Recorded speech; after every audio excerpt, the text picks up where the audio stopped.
로마서 14장입니다. 로마서 14장 7절부터 10절까지 말씀. 로마서 14장 7절부터 10절까지 말씀 함께 교독하겠습니다. 7절부터 10절입니다. 우리 중에 누구든지 자기를 위하여 사는 자가 없고 자기를 위하여 죽는 자도 없도다. 우리가 살아도 주를 위하여 살고 죽어도 주를 위하여 죽나니 그러므로 사나 죽으나 우리가 주의 것이로다. 이를 위하여 그리스도께서 죽었다가 다시 살아나셨으니 곧 죽은 자와 산 자의 주가 되려 하심이라. 내가 어찌하여 내 형제를 비판하느냐? 어찌하여 내 형제를 업신 여기느냐? 우리가 다 하나님의 심판대 앞에 서리라. 아멘. 여러분, 소망이 우리 삶을 결정합니다. 예를 한번 들어봅시다. 같은 환경에서, 같은 자리에서, 같은 시간에 같은 일을 하고 있는 두 사람이 있다고 생각해 봅시다. 두 사람은 능력도 비슷합니다. 그런데 한 사람은 최저임금을 받고 좀 어렵고 힘든 그 일들을 하고 있습니다. 근데 그 같은 일을 한 사람은 최고의 대우를 받고 억대 연봉을 받으면서 일을 하고 있습니다. 두 사람의 그 일을 하는 태도와 생각과 마음이 같을까요? 다를까요? 네, 다르겠죠. 앞으로 받을 그 연봉에 대한 소망이 그의 마음과 그의 태도와 그의 행동을 결정하는 거죠. 또 이렇게 예를 들어볼 수도 있습니다. 최저임금을 받고 일하는 그 사람이 사실은 지금은 수습 기간이고 몇 개월 후에는 정직원이 되어서 최고 대우를 받으며 억대 연봉을 받기로 약속된 상황이라고 한다면 어떻습니까? 그 약속이 없는 상태에서 일을 하는 것과 그 약속이 있는 상태에서 일을 하는 것은 그 사람을 얼마나 다르게 할까요? 그렇죠? 어렵게 힘든 일이지만 굉장히 기쁘게 어쩌면 콧노래를 부르며 그렇게 일을 할 수도 있겠죠. 그죠? 우리 그 사람의 그 마음과 생각과 태도와 감정을 결정짓는 건 그 현실이 아닙니다. 현재의 그 어려운 일, 고된 일, 그리고 그 어려운 환경 이런 게 아닙니다. 앞으로 있을 소망이 그의 마음과 생각과 태도를 결정하는 것을 보게 되는 거죠. 우리들에게도 있어도 마찬가지입니다. 그래서 베드로 전서에는 하나님이 우리를 구원하시되 거듭나게 하시되 산 소망으로 하셨다. 산 소망으로 거듭나게 하셨다. 이렇게 말씀하고 있죠. 무슨 말입니까? 산 소망이 뭘까요? 그리고 죽은 소망은 뭡니까? 죽은 소망은 야고보서에서 말씀하고 있는 죽은 믿음과 같이, 죽은 믿음이 뭐죠? 행함이 없는 믿음인 거죠. 산 믿음은 행함이 따르는 믿음입니다. 믿음이 살아있는 믿음이면 행위가 따릅니다. 마찬가지로 우리 소망이 산 소망이면 우리 행위와 우리 말과 우리 태도와 우리 마음과 우리 감정 이런 것들이 변화되는 거죠. 그것을 보고 소망이 있는 사람이구나, 저 사람은 소망이 있는 사람이구나 이렇게 알 수 있다는 거죠.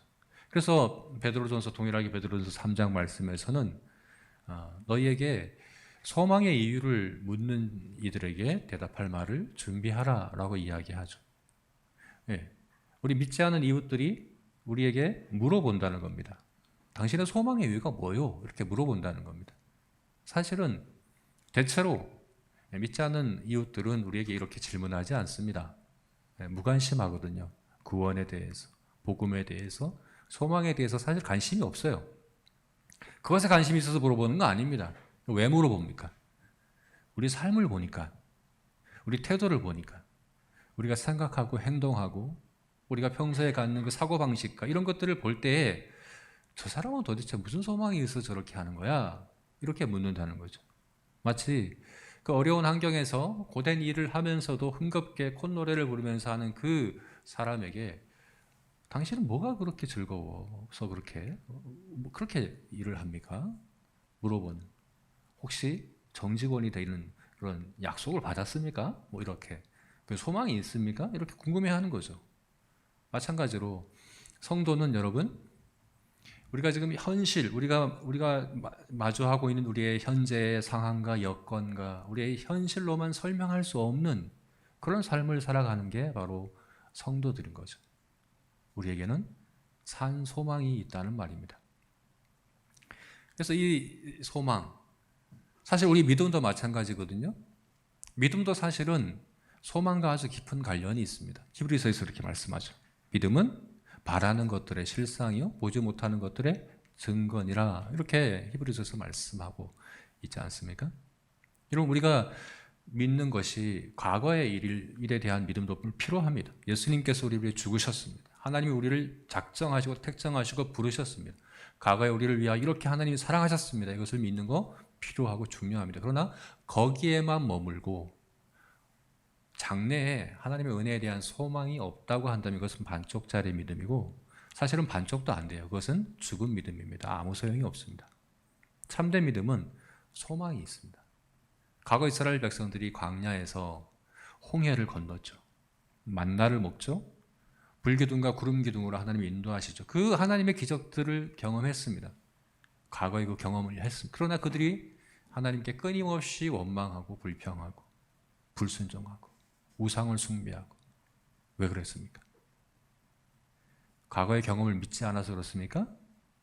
홍해를 건너고 만나를 먹고 하는 그 모든 것들을 믿지 않아서, 그거 우리 진짜 경험한 거 아니야? 사실 아니야. 이렇게 부정해서 그런 겁니다. 아닙니다. 가나안 땅으로 인도하시겠다는 하나님의 그 약속에 대한 소망이, 그 산 소망이 없었기 때문에 그런 것을 우리가 보게 되는 거죠. 믿음도 소망입니다. 소망과 뗄래야 뗄 수 없는 관계에 있는 것이 바로 우리들의 믿음이라고 할 수 있습니다. 자, 우리에게 산 소망, 소망은 소망인데 산 소망, 이거 너무나도 중요합니다. 이것이 바로 우리들의 삶을 결정한다라고 볼 수 있는 거죠. 그래서 이것을 우리가 평소에 늘 하는 이 소망이라고 표현하는 것들과 좀 구분해 볼 필요가 있습니다. 새해 소망이 뭡니까? 우리 이 말을 자주 하죠. 믿지 않는 분들도 새해는 늘 하는 이야기입니다. 새해 소망이 뭡니까? 살을 빼는 겁니다. 로또에 당첨되는 겁니다. 취업을 하는 겁니다. 뭐 이런 여러 가지 소망들이 있을 수 있죠. 그런데 여러분, 그런 것과는 우리가 이야기하고 있는 이 산 소망과는 다릅니다. 어떻게 다를까요? 우리가 그 차이를 먼저 알아야 됩니다. 두 가지 점에서 차이가 있는데요. 먼저는 우리가 흔히 이야기하는 그 소망은 막연한 기대인 거죠. 막연한 기대. 그렇게 기대한다 하는 것이죠. 확실히 그렇게 이루어진다는 보장이 있는 건 아닙니다. 그냥 그렇게 기대한다는 겁니다. 그러나 우리가 성경에서 우리를 산 소망으로 거듭났다라고 할 때 그 소망은 그런 기대가 아닙니다. 뭡니까 그러면? 하나님이 하신 일, 하나님이 하실 일에 대한 우리들의 그냥 당연한 반응입니다. 그 하나님이 하신 일에 대해서, 하실 일에 대해서 반응하는 게 바로 소망입니다. 믿음과도 같은 거죠. 여러분, 믿음이 어떻습니까? 우리가 믿음으로 구원받았다는 말은 무슨 말입니까? 믿음으로 구원받았다. 믿음 때문에 구원받았다는 겁니까? 믿음에 근거해서 구원받았다는 겁니까? 아닙니다. 믿음을 통해서 구원받은 거죠. 우리의 구원의 이유, 근거는 믿음이 아닙니다. 우리 구원의 원천은 믿음이 아닙니다. 우리 구원의 원천, 하나님의 사랑입니다. 우리 구원의 근거는 예수 그리스도의 십자가의 대속입니다. 만약에 내가 내 믿음 때문에 구원받았어, 내 믿음으로 내 구원이 시작됐어, 이렇게 이야기한다고 한다면 그거는 태초부터 우리를 사랑하시는 그 하나님의 그 사랑과 우리를 위하여 죽으신 십자가의 그 구원의 구속의 그 은혜를 부정하는 것이, 그것을 모욕하는 것 같습니다. 나에게 시작된 거 아닙니다. 하나님이 하신 겁니다. 그런데 그것이 우리에게 주어질 때 믿음을 통해서 주어진다는 말입니다. 그래서 믿음을 거린의 손과 같다 그러는 거잖아요. 거린에게 뭘 줄 때 발로 안 받고 눈으로 안 받고 귀로 안 받고 손으로 받는다는 얘기예요. 왜요? 손이 수납기관이기 때문에, 우리 영적 수납기관은 믿음이기 때문에 하나님이 구원을 주시면 믿음으로 받는 거예요. 믿음은 그냥 하나님이 하신 일에 대한 우리의 반응입니다.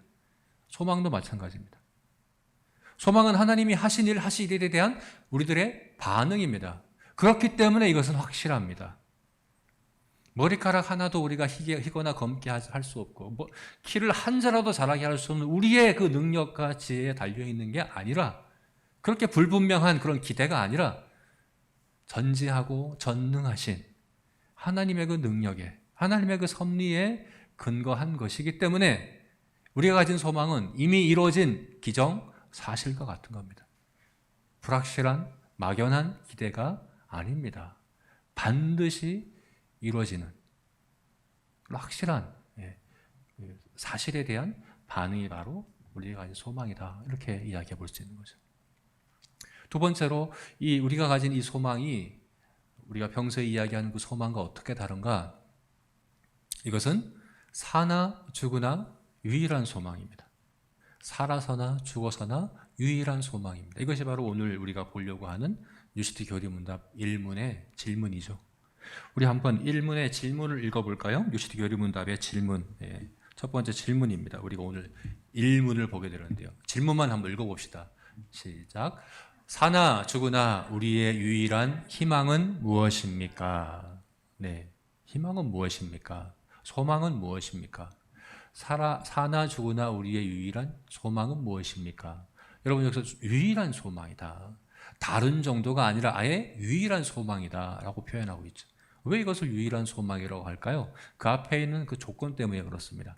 사나 죽으나, 살아있으나 죽었으나 유일한 소망은 바로 이것입니다. 이것이 유일하다라고 표현한 이유는 바로 이 살았으나 죽었으나 이 표현 때문입니다. 무슨 말인가 하면, 대부분 우리가 보통 이야기하는 소망은 일시적인 겁니다. 일시적인 것을 위한 것입니다. 살았을 때뿐만 아니라 그 인생 중에서 아주 극히 작은 순간, 극히 일시적인 그 순간의 만족과 즐거움을 위한 것이 바로 소망이라고 불려지는 것이죠. 네. 그렇죠? 대부분 소망하는 것들이 그렇습니다. 내가 살아있을 때나 효력이 있는 것입니다. 내가 죽고 나면 아무 소용이 없는 것들이죠. 그런 것들을 우리가 소망이라고 부르고 있지 않습니까? 여러분, 하나님께서는 우리를 전도서 말씀에서 영혼을 사모하는 마음을 주셨다라고 말씀하십니다. 원래부터 우리는 영혼을 위해서 지음받은 존재입니다. 우리 영혼이 살 존재입니다. 그 영혼에 비하면 우리 인생은 70을 살든 80을 살든 길어서 100세를 살든 영혼에 비하면 한 점에 불과한 거죠.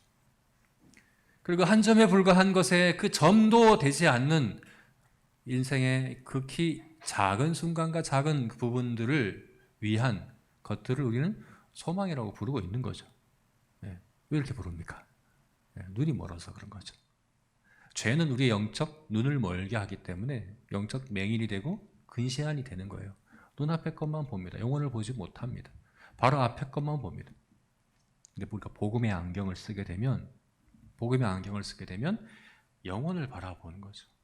먼 미래를 그렇게 바라볼 때 당장 눈앞에서 잠깐 동안 우리 인생이 그렇게 짧은 순간 동안 우리의 만족과 즐거움을 주는 것을 소망이라고 부르는 것이 민망하고 부끄러운 것이라는 것을 아는 거죠.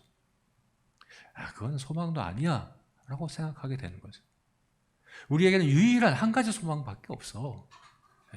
살아서나 죽어서나 소망이 되는 그것은 하나밖에 없어. 이렇게 이야기하게 되는 것입니다. 바로 성도는 그 소망이 있다는 겁니다. 그 소망으로 인해서 우리의 삶이 결정된다 하는 겁니다. 여러분, 정직원이 되겠다는 그 소망이 한 사람의 일에 대한 태도와 감정과 그 모든 행위를 바꿀 수 있다고 한다면, 영원한 우리의 생명에 대한 유일한 소망을 가진 우리들이 어떠해야 되겠습니까? 우리 삶이 어떠해야 되겠습니까? 소망은 우리의 삶을 결정합니다. 이것은 마치 영혼의 닷과 같아서 튼튼하고 견고하여 어떤 파도와 어떤 바람에도 흔들림 없이 살아가도록 우리 삶을 붙들어 주는 것입니다. 이 소망이 너무나도 중요합니다. 저는 그래서 이 유시디 교리문답이 1문을 이렇게 시작한다고 저는 생각해요. 1문이 사나 죽으나 우리의 소망이 뭡니까? 유일한 소망이 뭡니까? 이렇게 물어보고 있는 거예요. 근데 이게 가장 중요하기 때문에 1문으로 다루는 것일까요? 저는 그렇게 생각하지 않아요. 2문은 하나님은 어떤 분입니까? 3문은 하나님은 몇 분입니까? 4문은 하나님이 창조하신 건 어떻게 사실 중요한 질문들이 이제 이어서 나옵니다. 훨씬 더 중요한 질문들입니다. 이게 가장 중요한 질문이기 때문에 이것을 첫 번째로 다루는 것 아닙니다. 근데 왜 이걸 첫 번째로 다룰까요? 왜 그럴까요? 중요한 질문과 중요한 지식과 중요한 그 내용과 복음이 실제 우리 삶을 변화시키기 위해서는 단순한 지식이 되면 안 되기 때문에 그렇습니다. 그걸 안다고 우리 삶이 변화되는 거 아니거든요. 그러면 사탄은 하나님을 더 잘합니다. 우리보다. 성경 지식은 우리보다 훨씬 더 뛰어납니다. 그런다고 사탄이 구원받습니까? 사탄이 변합니까? 그렇지가 않습니다. 단순한 지식이 아니라 그것이 우리의 산 소망이 되어야 하는 거죠. 우리 삶을 변화시키는 산 소망이 되는 지식이 되어야 하는 거죠. 그래서 앞으로 우리가 보게 될, 우리가 배우게 될, 우리가 알게 될 복음과 여러 가지 진리와 지식들을 대할 때 단순한 지식으로 대하지 말고 이것이 여러분들의 산 소망이 되게 하십시오. 여러분의 삶이 변화는 여러분의 삶을 결정짓는 산 소망이 되게 하십시오. 하는 그런 의미로 이것을 일문으로 우리에게 다루고 있는 건 아니겠습니까? 마치 유도제와 같은 거예요. 또 어떤 약을 먹을 때, 어떤 치료를 할 때 그걸 먹는다고 그냥 우리 몸에 다 효력이 있는 것이 아니기 때문에 더 효력 있게 하기 위해서 먼저 그것을 인도해주고 안내해줄 것들을 먼저 먹거든요. 먼저 그것을 하거든요. 네. 정말 중요한 우리 진리들을 다루기 전에 우리가 그렇게 질문해 봐야 되는 겁니다. 나는 어떤 소망으로 살고 있는가? 네. 내가 앞으로 지금 이제 성경을 보고 복음을 대할 때 그냥 단순한 지식으로만 알고 말 거냐? 네. 이걸 정말 내 산 소망으로 삼을 거냐? 이렇게 우리에게 질문하고 도전하고 있는 것이죠. 자, 그렇다면 그 산 소망이 뭡니까? 살아서나 죽어서나 우리에게 유일한 소망이 되는 건 뭡니까? 우리 유시디 교리문답 1문을 읽어봅시다. 제가 문을 읽고 다 같이 한번 답을 읽어보도록 하겠습니다. 사나 죽으나 우리의 유일한 희망은 무엇입니까? 우리는 우리 자신에게 속한 것이 아니며 하나님께 속한 것이라는 사실입니다. 네, 두 가지를 이야기하고 있죠. 부정적인 차원에서는 우리는 우리 자신에게 속한 것이 아닙니다. 그리고 긍정적인 차원에서는 우리는 하나님께 속한 것입니다. 이게 바로 우리의 유일한 소망입니다. 살아서나 죽어서나 우리의 유일한 소망은 내가 나에게 속한 것이 아니며 내가 하나님께 속했다는 것, 이것이 바로 우리의 유일한 소망입니다. 이렇게 대답을 하고 있습니다. 이 각각의 의미를 좀 더 구체적으로 봅시다. 오늘 말씀을 통해서 순서를 좀 바꿔서 두 번째 것인 우리가 하나님께 속했다는 것이 왜 소망이 되는가에 대해서 먼저 보고, 두 번째로는 내가 나 자신에 속한 것이 아니라는 게 또 왜 소망이 되는가에 대해서도 오늘 본문을 통해서 우리가 좀 확인해 봤으면 좋겠습니다. 먼저 내가 하나님께 속했다, 혹은 내가 주님, 우리 예수님께 속했다 하는 것입니다. 오늘 본문에서 우리는 이것을 8절과 9절에서 확인할 수 있습니다. 우리 8절과 9절 한번 다시 읽어볼까요? 로마서 14장 8절과 9절 우리 한번 읽어보겠습니다. 읽겠습니다. 시작. 우리가 살아도 주를 위하여 살고 죽어도 주를 위하여 죽나니 그러므로 사나 죽으나 우리가 주의 것이로다. 이를 위하여 그리스도께서 죽었다가 다시 살아나셨으니 곧 죽은 자와 산 자의 주가 되려 하심이라. 사나 죽으나 우리가 주의 것이다. 그렇게 말하고 이제 9절에서 그것을 위해서 주님께서 하신 일이 뭔가에 대해서 이야기하는데, 그리스도께서 죽었다가 다시 살아나셨다. 그래서 우리가 사나 죽으나 주님의 것이 되었다라고 이야기를 하고 있습니다. 네, 여러분 이것은 주님께서 죽으시고 사신 것이 우리를 대표하여 하신 것이다 라는 그런 의미입니다. 내가 죽게 속겠다는 것은 주님이 사시고 죽으신 그 일이 나를 대표해서 한 것이다 라는 그런 의미입니다. 네. 이것을 우리가 잘 알 수 있는, 구체적으로 이것을 설명한 본문이 바로 로마서 5장 말씀인데요. 로마서 5장 17절부터 19절 말씀. 제가 이제 연대성이라고 하는 것에 대해서 좀 간략하게 설명드리려고 하거든요. 조금 이제 복잡하더라도 좀 집중해서 잘 봤으면 좋겠습니다. 로마서 5장 17에서 19절 말씀. 우리 한번 읽어볼까요? 읽어보겠습니다. 시작. 한 사람의 범죄로 말미암아 사망이 그 한 사람을 통하여 왕노릇 하였은즉 더욱 은혜와 의의 선물을 넘치게 받은 자들은 한 분 그리스도를 통하여 생명 안에서 왕노릇 하리로다. 그런즉 한 범죄로 많은 사람이 정죄에 이른 것 같이 한 의로운 행위로 말미암아 많은 사람이 의롭다 하심을 받아 생명에 이르렀느니라. 한 사람이 순종하지 아니함으로 많은 사람이 죄인 된 것 같이 한 사람이 순종하심으로 많은 사람이 의인이 되리라. 네, 여기서 한 사람의 범죄로 많은 사람이 사망에 이르렀다 할 때 이 한 사람, 한 범죄, 이건 누구를 가리키는 것일까요? 아담을 가리키는 거죠. 우리 첫 조상 아담을 가리키는 겁니다. 그러나 여러분, 이 아담은 단순한 우리의 첫 조상이 아닙니다. 첫 조상만이 아닙니다. 우리 첫 조상이기도 하지만 우리의 언약의 대표입니다. 하나님께서 사람과 맺으신 언약의 대표이기 때문에 아담이 중요한 겁니다. 여러분, 언약은 원래 대표가 맺습니다. 언약은 원래 대표자가 맺습니다. 우리나라가 다른 나라와 어떤 조약을 맺는다. 그러면 전 국민이 서명하지 않습니다. 누가 서명합니까? 대표가 합니다. 대통령이 합니다. 내가 그 대통령을 뽑았든 안 뽑았든, 내가 그 대통령을 하든 인정하지 않든, 투표를 할 때 내가 다른 후보에게 투표를 했더라도 그가 우리의 대통령이면 그가 서명한 문서가 나에게도 적용되고 나에게도 영향을 끼치는 겁니다. 그게 원래 대표성의 원리입니다. 하나님은 사람을 이와 같이 대표성의 원리를 따라 지으셨습니다. 언약의 대표 한 사람, 아담을 택하시고 아담을 통하여 그 언약을 맺으시고 아담에게 속한 모든 사람에게 그 언약이 적용되는 방식으로 사람을 그렇게 창조하셨습니다. 그래서 사도행전 17장 말씀을 보게 되면 17장 26절에 이렇게 말씀하고 있는 거죠. 읽어볼까요?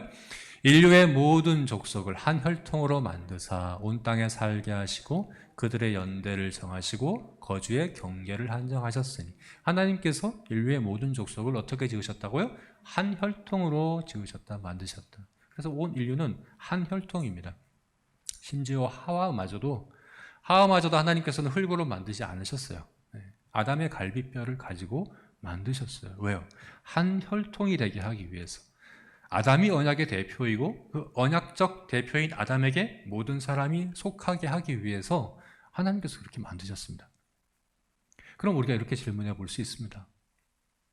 그거 너무 불공평한 거 아닙니까? 너무 부당한 거 아닙니까? 그 아담 한 사람을 난 동의하지도 않았는데 한 사람에 의해서 모든 사람의 운명이 결정되는 거 너무한 것 아닙니까? 내가 잘못한 것도 아닌데 왜 아담이 잘못한 걸 내가 책임집니까? 내가 왜 그걸 연대해서 책임을 져야 됩니까? 이렇게 질문하는 거죠. 그거 너무 가혹하고 이거 너무 나쁜 거 아닙니까? 라고 이렇게 생각을 하고 있습니다. 여러분, 그러나 그렇지가 않습니다. 우리 인류를 이런 연대성의 원리, 대표성의 원리를 따라 창조하신 것은 하나님의 은혜입니다. 그래서 우리가 소망이 있는 거예요. 사탄과 천사를 한번 생각해 보십시오. 여러분, 천사들은 이 원리대로 창조되지 않았습니다. 천사에게는 대표가 없습니다. 언약적 대표가 없습니다. 천사에게는 한 혈통이 아닙니다. 연대성도 없습니다. 그래서 각자가 자신을 책임집니다. 그래서 사탄에게는 구원의 소망이 없는 겁니다. 그를 대신해서 하나님 자신이 와서 대속한다고 해도 그것이 적용될 수가 없습니다. 하나님의 아들을 보내셔도 구원할 수 없습니다. 두 번째 사탄 보낼 수가 없습니다. 왜 그렇습니까? 연대성의 원리로, 대표성의 원리로 창조되지 않았기 때문에 그런 겁니다. 그러나 우리들에게는 하나님께서 둘째 아담이신 예수 그리스도를 통하여 구원하실 소망이 그래서 있는 거라고 우리가 볼 수 있는 거죠. 그렇습니다, 여러분. 자연적 출생을 통해 태어나는 모든 사람은 그래서 아담에게 속한 사람입니다. 아담에게 속해 있습니다. 아담이 언약의 대표이고 자연적 출생을 통해 태어나는 모든 사람은 아담이 언약의 대표로서 한 그 모든 것을 함께 책임지게 되어 있습니다. 제가 자연적 출생이라는 말을 강조해서 한 이유가 있죠? 왜 그렇습니까? 자연적 출생으로 태어나지 않은 한 분이 계시기 때문에 그렇죠. 누구죠? 예수 그리스도이십니다. 예수님은 동정녀를 통하여 탄생하셨습니다. 여기서 동정녀가 중요한 게 아닙니다. 카톨릭에서는 동정녀라는 걸 중요하게 생각하고 강조하지만 동정녀에 강조점이 있는 게 아닙니다. 여기서 강조해야 될 건 뭡니까? 초자연적이라는 거죠. 자연적 출생이 아니라 초자연적 출생으로 태어나신 예수 그리스도. 그것은 바로 둘째 아담으로서 하나님의 은혜 언약, 새 언약, 그 언약의 대표로서 이 땅에 오신 겁니다. 그래서 예수님이 인생 동안 하신 모든 일들, 그뿐만 아니라 죽으신 그 죽음도 개인으로서 한 것이 아니라 언약의 대표로서 하신 것이라는 겁니다. 어떤 일을 하셨습니까? 순종하셨습니다. 율법에 순종하셨습니다. 아담이 실패한 그것을 예수님은 하셨습니다. 이 순종이 얼마나 어렵습니까? 우리는 못하는 거죠. 하나님을 마음과 뜻과 힘과 생명 다해 목숨 다해 사랑하라. 이웃을 내 몸과 같이 사랑하라. 이 말씀, 이 율법을 한순간도 한치의 그런 부족함도 없이 완전하게 지켜야지 그것이 하나님이 요구하시는 순종이고 의로움입니다. 예수님이 그것을 하셨습니다. 우리를 위해서 하셨습니다. 뿐만 아니라 우리가 받아야 될 죄의 형벌 하나의 남김도 없이 하나님의 그 모든 심판과 진노를 십자가 위에서 다 감당하셨습니다. 우리를 대표해서 그렇게 하셨다 얘기하는 것입니다. 그러면 우리가 또 이렇게 질문해 볼 수 있습니다. 그러면 아담이 우리의 언약의 대표여서 모든 사람이 내가 원하든 원치 않든 다 죄인으로 태어나는 것처럼 예수님이 우리의 언약의 대표면 내가 원하든 원치 않든 믿든 믿지 않든 다 그렇게 구원받아야 되는 것 아닙니까? 의인으로 태어나야 되는 것 아닙니까? 이렇게 질문해 볼 수 있는 거죠. 그죠? 아담이 우리 언약의 대표였기 때문에 다 그냥 내 의지와는 상관없이 의도와는 상관없이 죄인으로 태어난다면 또 동일하게 예수님이 우리의 언약의 대표면 다 그렇게 태어나야 되는 것 아닙니까? 이렇게 질문해 볼 수 있는 거죠. 맞습니다, 여러분. 태어나는 게 중요합니다. 태어나는 것. 자연적 출생으로 우리는 아담에게 속하지만 우리는 초자연적 출생으로 예수 그리스도께 속하게 되는 겁니다. 초자연적 출생. 우리는 초자연적 출생으로 태어납니다. 이것을 성경은 뭐라고 얘기합니까? 거듭남이라고 이야기합니다. 성령으로 거듭난다라고 이야기합니다. 복음을 통해, 말씀을 통해, 믿음을 통해 성령께서 우리를 거듭나게 하시는 초자연적 출생으로 우리는 아담이 아니라 예수 그리스도께 속한 자가 되는 것입니다. 이렇게 제가 길게 설명드렸죠. 바로 이것이 바로 우리의 유일한 소망입니다. 살아있으나 죽어있으나 나의 언약적 대표가 아담이 아니라 예수 그리스도시라는 것. 하나님 앞에서 내가 심판받을 때의 기준이 아담이 한 불순종과 또 내가 지은 많은 죄들이 아니라 예수님께서 하신 완전한 의와 또 십자가에서의 형벌 받으신 그 심판이 그대로 동일하게 나에게 적용이 되어 나는 하나님 앞에서 예수 그리스도만큼이나 의롭다라고 하는 이 한 가지 확신이 살아서나 죽어서나 우리에게 유일한 소망이 된다 하는 이야기입니다. 그래서 우리는 예수님께 속하고 속할 뿐만 아니라 예수님이 이루시고 예수님이 완성하신 지난주에 나눴던 영생의 소망, 새하늘과 새 땅에서 하나님과 영원히 함께 즐거워하면서 살아갈 영생의 소망을 누리게 되는 거죠.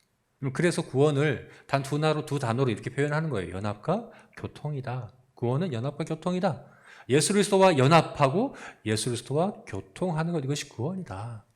이게 바로 주께 속했다 하는 것의 의미입니다. 성경을 한번 보시면서 한번 잘 살펴보세요. 하나님께서 하신 모든 일들은 예수 그리스도 안에서 했습니다. 에베소서에 예수 그리스도 안에서 얼마나 자주 나오는지 모릅니다. 우리를 작정하신 것 예수 그리스도 안에서, 우리를 사랑하신 것 예수 그리스도 안에서, 우리를 부르신 것 예수 그리스도 안에서, 다 예수 그리스도에 속한 자로 예수 그리스도와 연합하여 우리가 구원받은 것에 대해서 성경은 끊임없이 이야기하는 것을 보게 되는 거죠. 이것이 바로 오늘 유스티교 의문답 1문의 두 번째 내용, 우리가 하나님께 속했다는 것, 내가 주님께 속했다는 것, 이것이 우리의 유일한 소망입니다 하는 것, 그 내용이라고 볼 수 있는 겁니다. 이제 두 번째로 우리가 더 초점을 맞추려고 하는 이제 두 번째 질문, 두 번째 문제인데요. 유일한 소망은 우리 하나님께 속했다는 거지만 부정적인 차원에서는 또 뭐라고 이해합니까? 우리 자신에게 속한 것이 아니다. 이게 우리의 소망이다 하는 이것.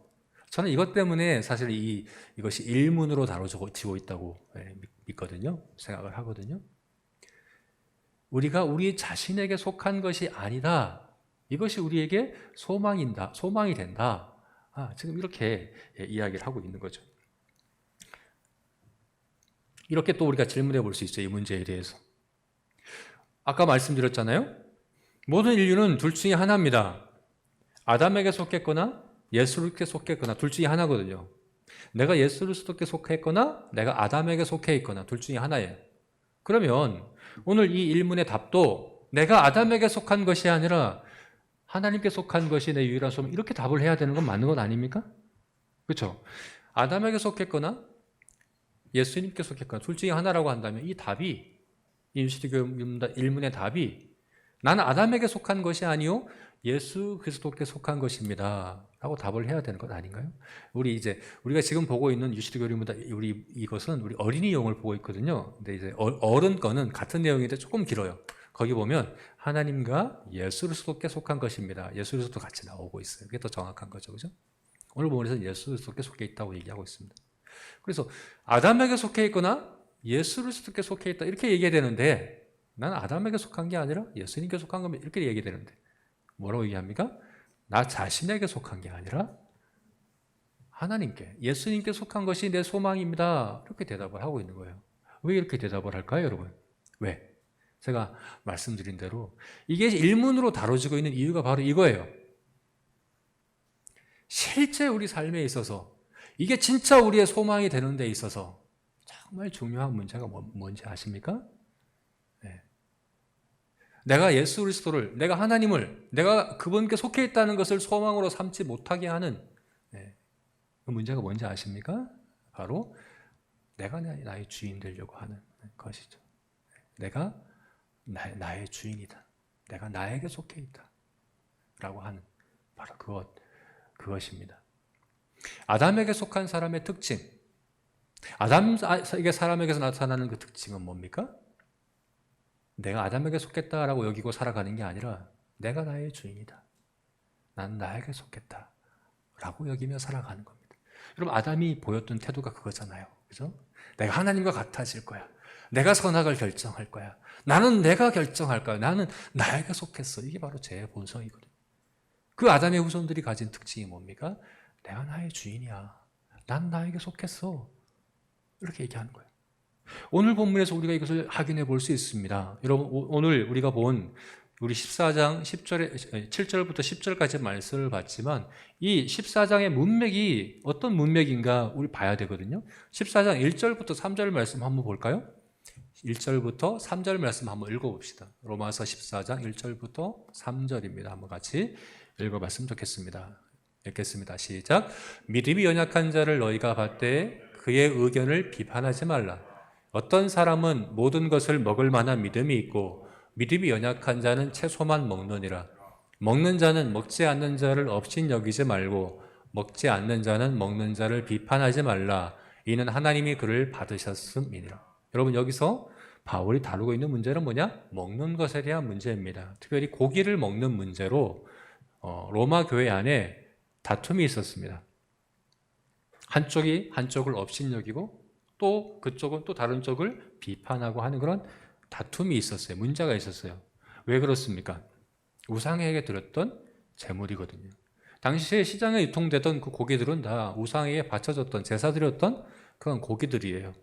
그래서 신앙의 양심상, 특히 유대교에서 이제 개종한 성도들이 특히 그러겠죠. 그들은 우상에게 바쳐졌다는 것뿐만 아니라 율법을 따라 정결하게 그 의식대로 잡은 고기가 아니면 안 먹거든요. 이게 다니엘이 그랬잖아요. 다니엘이 바벨론에서 고기와 포도주를 먹지 않고 채소만 먹겠다라고 했던 이유가 바로 그거거든요. 그것처럼 그 신앙의 양심을 따라 나는 고기를 안 먹겠다라고 여겼던 성도들이 있었습니다. 로마 교회. 그런데 아마도 로마 교회가 이방에서 개종한 성도들이 더 다수였기 때문에 그렇지 않은 성도들이 있었던 거죠. 고기를 먹습니다. 거리낌 없이 먹습니다. 왜요? 우상은 아무것도 아니기 때문에 그런 거죠. 우상은 신도 아니거든요. 우상에 바쳐졌다고 해서 고기 자체가 더러워지는 건 아니거든요. 아무 의미가 없는 거거든요. 그래서 아무 거리낌 없이 먹어도 된다라고 했던 그런 성도들이 있었습니다. 근데 이 서로가 서로를 비판하고 서로를 업신여기고 하는 일들이 로마 교회에 있었던 거예요. 누가 이 중에서 믿음이 강한 자이고 약한 자일까요? 고기를 거리낌 없이 먹는 사람들이 강한 사람입니까? 신앙 양심상 고기를 먹지 않겠다고 하는 사람들이 강한 자입니까? 고린도전서 8장을 보게 되면 이 문제가 좀 더 구체적으로 나오는데 고린도 교회도 동일한 문제가 있었죠. 고기를 먹는 사람들이 더 강한 사람으로 표현되는 겁니다. 왜 그렇습니까? 그들은 지식이 있는 사람들이기 때문에 그렇습니다. 바울 자신도 고기를 먹는데 아무런 거리낌이 없다고 얘기했습니다. 바울도 유대인이었잖아요. 바리새인이었잖아요. 그런데 우상에게 바쳤던 고기 먹는 거 아무 문제 없어. 왜냐하면 우상은 아무것도 아니기 때문에. 신은 오직 한 분 하나님밖에 없기 때문에 우상에게 바쳐졌다고 해서 그 고기 자체가 더러워지는 것, 부정하게 되는 것 전혀 아니야 라는 그런 지식이 사도 바울에게 있었습니다. 이것은 성경의 창조 교리에 대한 바른 지식과 믿음에 근거한 겁니다. 그래서 사도 바울은 고기를 먹는 사람들이 믿음이 강한 자들이라고 표현합니다. 그런데 사도 바울이 어떻게 얘기합니까? 그런데 나는 내 그 자유가, 내 그 지식이 믿음이 연약한 자의 양심을 상하게 하고 그들을 넘어지게 한다면 나는 평생토록 고기를 먹지 않겠다. 나는 평생 고기를 먹지 않겠다. 라고 그렇게 이야기했습니다. 오늘 본문에서 사도 바울이 지금 우리 일문에 다루고 있는 내가 누구에게 속해 있냐? 나는 나 자신에게 속해 있나? 하나님께 속해 있나? 주께 속해 있나? 이 문제를 왜 이 문제를 여기에 가져왔냐? 이 다툼에 대해서 이야기하면서 이것을 지금 이야기하고 있다는 거예요. 이 다툼에 대해서 이야기하면서 고기를 먹느냐, 먹지 않느냐, 사실 이거 중요한 것 아닙니다, 여러분. 중요한 건 아닙니다. 먹어도 되고 안 먹어도 됩니다. 네. 정말 중요한 건 뭡니까? 내가 누구를 위해 사느냐는 겁니다. 내가 나를 위해 사느냐? 내가 주를 위해 사느냐? 그 문제 때문에 지금 바울은 이 얘기를 하는 겁니다. 다투는 것 있을 수 있습니다. 서로 업신여기고 비판하는 것 있을 수 있습니다. 교회 안에 의견이 다른 것 있을 수 있습니다.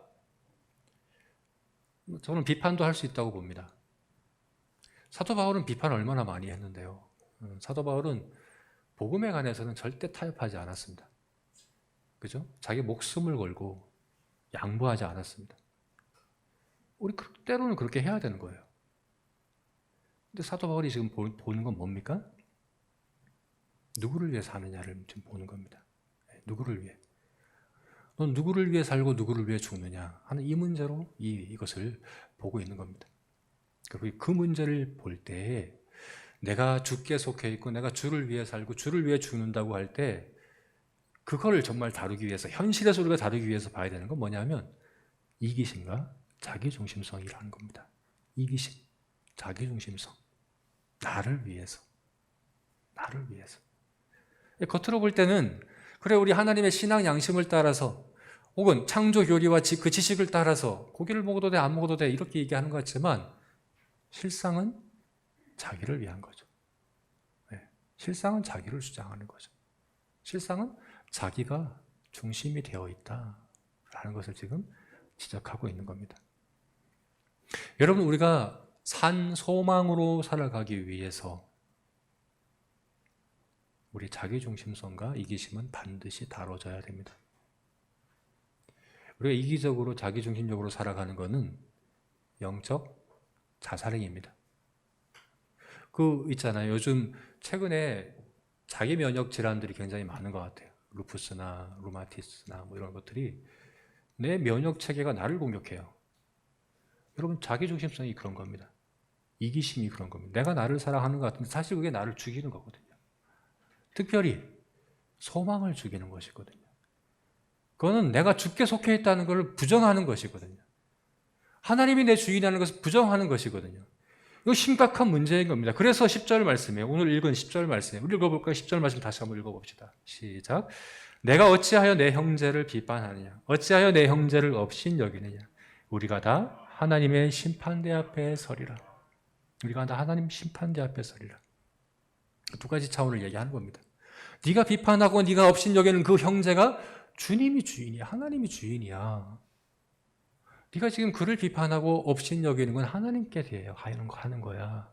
너 하나님의 심판대에 어떻게 서려고 그래? 지금 이렇게 얘기하는 것이고 또 다른 차원에서는 네가 왜 너를 위해 살려고 그래? 네가 마치 네가 너의 주인인 것처럼 너를 위해서 살려고 그래 라고 얘기를 하는 겁니다. 너를 위해 살고 네가 너의 삶을 책임지고 네 운명을 책임지고 네가 너를 자랑한다면 하나님의 심판대 앞에서 네가 어떤 심판을 받을 것 같아? 라고 질문해 보는 것이라고 볼 수 있는 것이죠. 그렇습니다, 여러분. 나를 위한 것이냐 주를 위한 것이냐, 우리가 이 근본 동기를 살피는 것이 너무나도 중요합니다. 우리 신앙적으로 이게 바른 지식을 따른 것인 것 같고 바른 교리를 따른 것 같고 진리를 따른 것인 것 같고 또 하나님을 위한 것 같고 그런 것을 통해서도 우리는 얼마든지 나를 위해 사용할 수 있습니다. 어쩌면 그렇게 해서 앞으로 하나님에 대해서 삼위일체에 대해서 우리 구원에 대해서 창조에 다 다루는데 그것보다 이 문제를 일문으로 다룬 이유가 우리는 하나님도 나를 위해서 쓰고 복음도 나를 위해서 사용하고 이 성경도 나를 위해서 사용하려고 하는 이기심과 자기중심성이 우리 가운데 있기 때문에 그런 건 아니겠습니까? 주님은 나를 따르려거든 자기를 부인하고 자기 십자가를 지고 나를 좇을 것이니라. 나의 제자가 되기 위해서는 반드시 자기 부인이 있어야 한다. 네 재산을 다 버리고, 이게 제자들에게 한 얘기예요. 자기 배도 버리고 부모도 버리고 집도 버리고 따르는 그 제자들에게, 그런데 너 자신을 버려야 돼. 너 자신을 부정해야 돼. 부인해야 돼. 그래야 내 제자가 될 수 있어 라고 이야기를 하는 거죠. 여러분 우리가 그래서 하나님께서 우리에게 산 소망을 주시기 위해서, 우리에게 주신 이 소망이 산 소망이 되게 하기 위해서 하나님 우리의 자기중심성, 이기심을 반드시 다뤄가신다는 사실을 우리가 기억했으면 좋겠습니다. 소망은 그렇거든요. 소망은 한순간에 한 번에 주어지지 않습니다. 소망은 점점점 이루어져 갑니다. 그래서 로마서 5장 말씀에 환난은 인내를, 인내는 연단을, 연단은 소망을 이루는 줄을 알미라. 소망은 이루어지는 겁니다. 환난을 통해서, 인내를 통해서, 연단을 통해서 이루어집니다. 특별히 자기 자신을 부정하는 그 인내와 연단을 통해서 하나님께서 우리의 소망을 이뤄 가십니다. 내가 얼마나 지독하게 나를 사랑하고 내가 주인 되려고 하는가를 특별히 우리 지체들과의 관계 가운데 보게 하시고 너 자신을 내려놔야 돼. 네가 너의 주인이 아니라는 걸 인정해야 돼. 하나님이 너의 주인이시다는 것을 기억해야 돼 라고 거듭 우리에게 말씀하시며 그 오랜 기간을 통해서 우리의 소망이 이루어지고 우리가 산 소망을 가진 그런 성도로 세워진다는 사실들을 우리가 기억했으면 좋겠습니다. 네, 오늘 말씀을 맺겠습니다. 여러분, 복음의 안경을 씁시다. 이제 우리가 앞으로 보게 될 2문부터 52문까지의 진리들을 그냥 지식으로가 아니라 여러분의 안경으로 사용하십시오. 여러분의 눈에 안경으로 사용하십시오. 이것을 통해서 사물을 보십시오. 이것을 통해서 사람들을 보십시오. 이것을 통해서 여러분들의 마주하는 모든 문제들을 보십시오. 이것을 통해서 보십시오. 네.